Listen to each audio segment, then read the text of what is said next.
The wire loom is UL rated 94V10, which means that I can literally catch it on fire. It'll catch on fire. And as soon as I pull the flame away, it puts itself out. And so that's why we use this wire loom. Sometimes the cheap loom, you catch it on fire and it just, it catches really fast. So that's why we use that wire loom. As a retired painter, great tip. So again, that's something that the screws match, the wire loom. We can match a lot of stuff.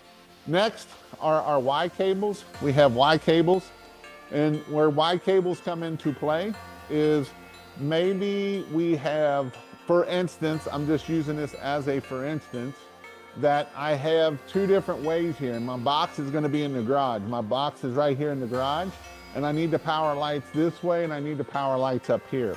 This is where I can use a Y cable or a splitter. Another time is if this is where they have the dormer up here, and then you have the other dormer that comes out, the one that sticks out, that's a pain in the butt because it's harder to get to this. This is where this splitter comes in play for this. So it is important that as we do this Y here, you can see where DJ is up on the roof. I think you can see where DJ is up on the roof here.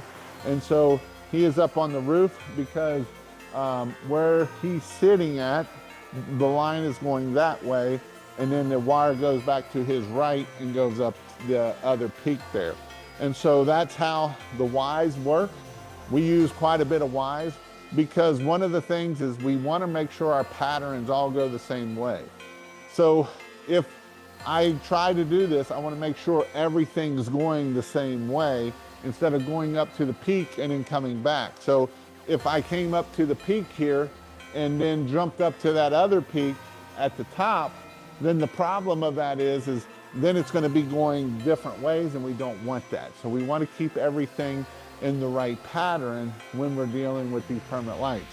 And this is why typically we want to put the box on the right-hand side or the left-hand side of the house. We really don't want to put it in the middle unless we absolutely have to.